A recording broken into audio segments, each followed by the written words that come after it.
আরাবুলের পাশে দাঁড়ালেন শওকত মোল্লা। ভাঙড়ে অশান্তি ও খুনের ঘটনার জন্য দায়ী আইএসএফ বিধায়ক নওশাদ সিদ্দিকী। ভাঙড়ে অশান্তি নিয়ে এমনটাই দাবি তুললেন ক্যানিং পূর্বের তৃণমূল বিধায়ক শওকত মোল্লা। অবিলম্বে নওশাদের গ্রেফতারের দাবিও জানান তিনি। আরাবুল প্রসঙ্গে শওকত বলেন, ঘটনার দিন পুলিশের নজরদারিতে ছিলেন তিনি, তাই ঘটনায় তার কোনো যোগ নেই।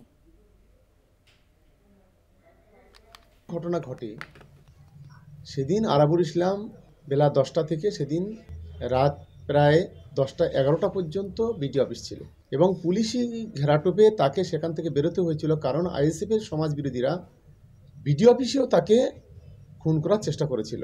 সেই কেসে যদি আরাবুল ইসলাম যদি গ্রেপ্তার হয়, নওশাদ সিদ্দিকী গ্রেপ্তার হলো না কেন?